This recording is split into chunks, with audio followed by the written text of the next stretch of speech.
Assalamualaikum warahmatullahi wabarakatuh. Perkenalkan, nama saya Zahra Dini Lestari dari Fakultas Ilmu Pendidikan dengan program studi Pendidikan Ekonomi.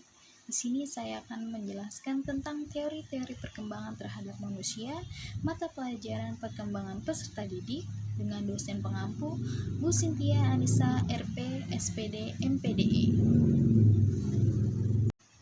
Untuk topik pembahasan yang pertama, ada kognitif teoris dari Piaget dan Vygotsky dan perannya terhadap perkembangan.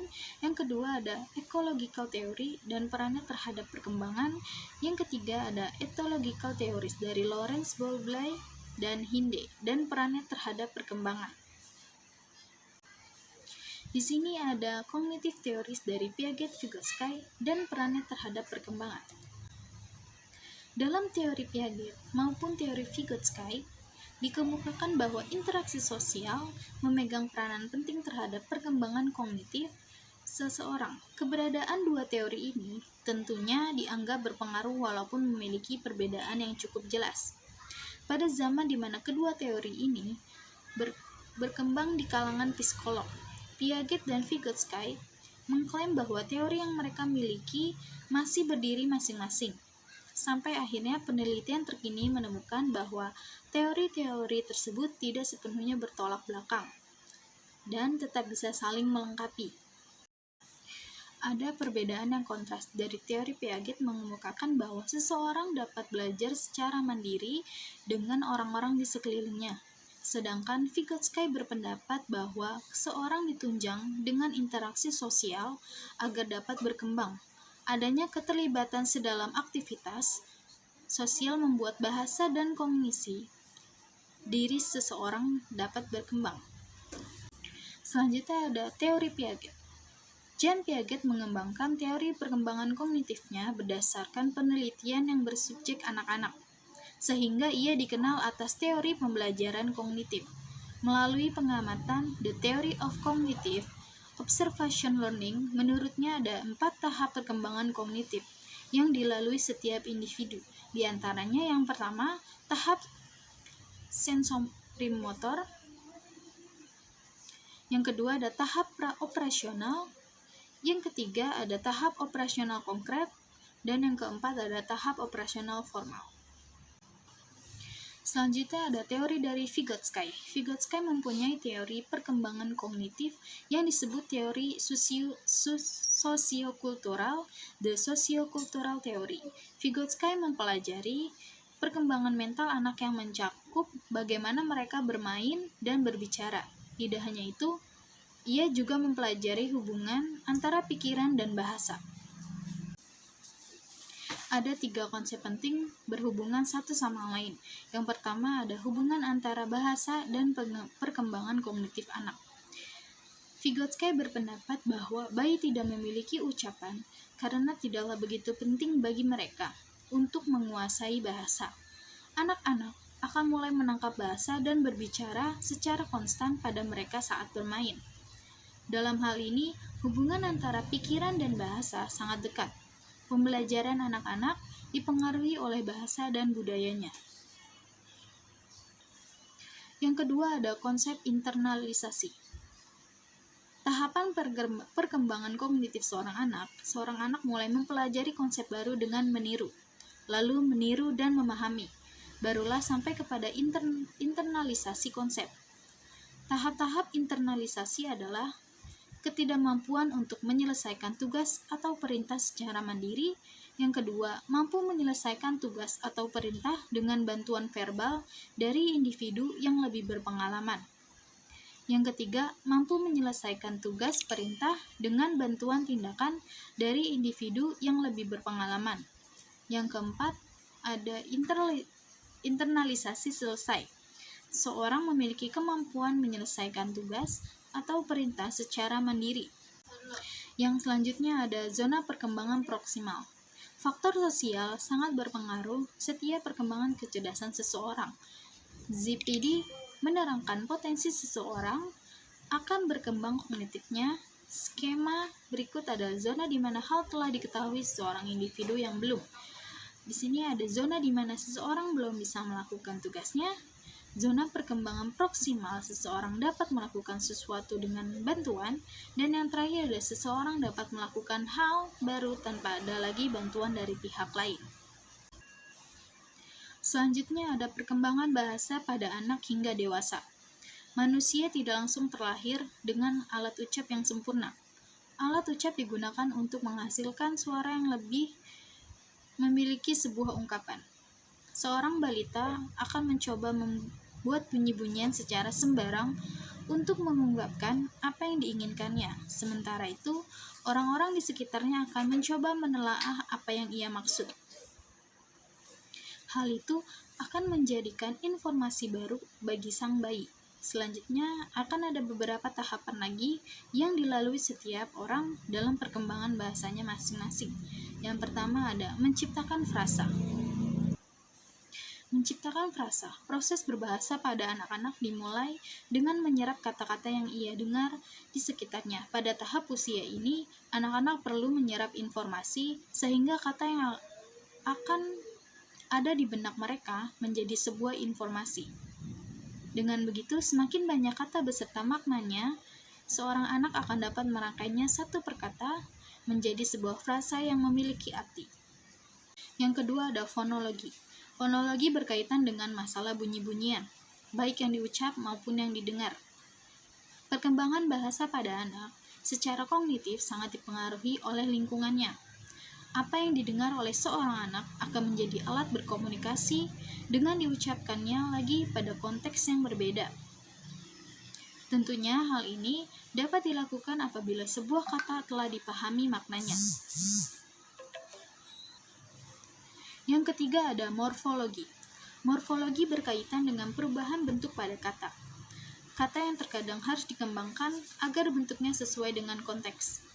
Setelah memahami pengucapan serta arti sebuah kata, maka tahapan berikutnya pada perkembangan kebahasaan, anak adalah menggunakan kata yang tepat. Hal ini akan diperoleh dari lingkungan serta media-media, seperti tulisan, bacaan, dan lain-lain, lalu diterima dan masuk ke dalam pikiran anak. Yang selanjutnya ada sintaksis. Sebuah ungkapan akan bisa dikomunikasikan dengan baik apabila hal tersebut dirangkai dalam susunan kata yang baik dan terstruktur, terutama dalam konteks tulisan. Sintaksis berkaitan dengan tata bahasa dan hubungan antar kata. Penataan bahasa ada pada tahap di mana anak mempelajari aturan-aturan yang oleh Piaget disebut tahapan operasional konkret. Pada tahap ini, anak dipercayai mampu menyusun kata-kata menjadi sebuah kalimat yang menghasilkan sebuah ide kompleks. Selanjutnya ada semantik. Semantik berkaitan dengan makna kata. Makna dari kata akan berubah-ubah sesuai dengan strukturnya. Misalnya adanya kontradiksi, parafrase, atau persamaan dan lawan kata. Pada tahap operasi formal, atau dinyatakan dewasa, seorang anak remaja akan mampu mencerna makna dari sebuah ungkapan. Yang terakhir ada pragmatik. Tahap ini merupakan tahap perkembangan kebahasaan yang mencakup keseluruhan aspek kebahasaan dalam perkembangan kognitif yang telah disebutkan. Pragmatik adalah sebuah ilmu kebahasaan yang mempelajari hubungan antara konteks dan makna. Makna dari sebuah ungkapan terkadang tidak bisa diterima mentah-mentah. Faktor yang mempengaruhi perubahan suatu makna dalam ungkapan yaitu konteks. Konteks merujuk pada sebuah situasi, keadaan, di mana kondisi ketika suatu bahasa hendak digunakan. Maka dari itu, perkembangan kebahasaan seorang akan dinilai berhasil apabila seorang dapat menggunakan kata secara terstruktur, mengungkapkan atau menangkap suatu arti ungkapan dengan benar dan merujuk konteks yang tepat. Yang kedua ada teori ekologi psikolog perkembangan. Teori ekologi atau ecological theory ialah pandangan sosiokultural Bronfenbrenner tentang perkembangan yang terdiri dari 5 sistem lingkungan, mulai dari masukan interaksi dengan agen-agen sosial atau social agent yang berkembang baik hingga masukan kebudayaan yang berbasis luas. Kelima sistem dalam teori ekologi Bronfender-Brenner ialah mikrosistem, meosistem, ekosistem, makrosistem, dan kronosistem. Yang pertama ada mikrosistem. Mikrosistem dalam teori ekologi Bronfender-Brenner ialah setting di mana individu hidup. Dalam mikrosistem inilah interaksi yang paling langsung dengan agen-agen sosial yang berlangsung, misalnya dengan orang tua, teman-teman sebaya, dan guru.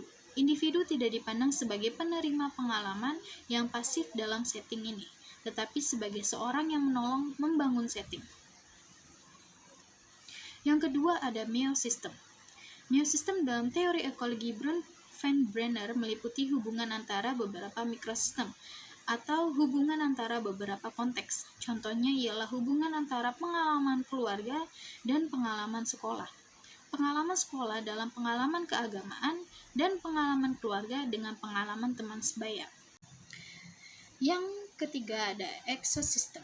Ekosistem dalam teori ekologi Bronfender-Brenner adalah pengalaman-pengalaman dalam setting sosial lain di mana individu tidak memiliki peran yang aktif mempengaruhi apa yang individu alami dalam konteks yang dekat. Misalnya pengalaman kerja dapat mempengaruhi hubungan seorang perempuan dengan suami dan anaknya. Selanjutnya ada makrosistem. Makrosistem dalam teori ekologi Bronfender-Brenner meliputi kebudayaan di mana individu hidup. Kebudayaan mengacu pada pola perilaku, keyakinan, dan semua produk lain dari sekelompok manusia yang diteruskan dari generasi ke generasi. Yang selanjutnya ada kronosistem.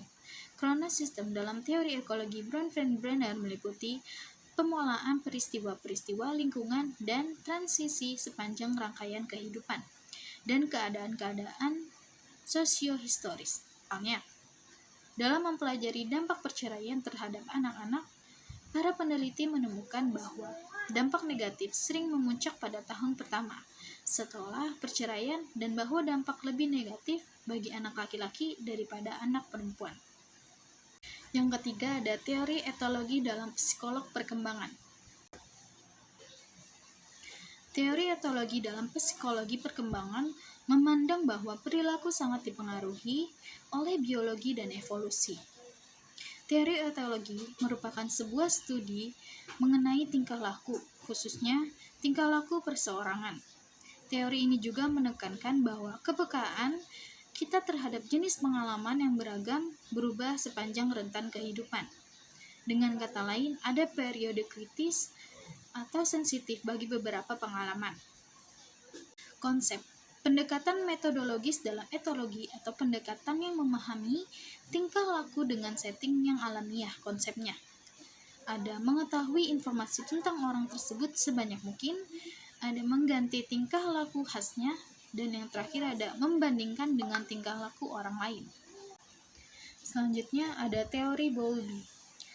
Teori Bowlby ini dipengaruhi oleh teori evolusi dalam observasinya pada perilaku hewan. Menurut teori etologi tingkah laku lekat pada anak manusia diprogram secara evolusioner dan instinktif. Sebetulnya, tingkah laku lekat tidak hanya ditunjukkan pada anak, namun juga pada ibu. Ibu dan anak secara biologis dipersiapkan untuk saling merespon perilaku. Bowlby percaya bahwa perilaku awal sudah diprogram secara biologis. Reaksi bayi berupa tangisan, senyuman, isapan akan mendatangkan reaksi ibu dan perlindungan atas kebutuhan bayi. Proses ini akan meningkatkan hubungan baik ibu dan anak. Sebaliknya, bayi juga dipersiapkan untuk merespon tanda, suara, dan perhatian yang diberikan oleh ibu. Hasil dari respon biologis yang terprogram ini adalah anak dan ibu akan mengembangkan hubungan kelekatan yang saling menguntungkan atau mutuality attachment. Baiklah, itu dia yang dapat saya sampaikan. Kurang lebihnya mohon maaf. Sekian dan terima kasih.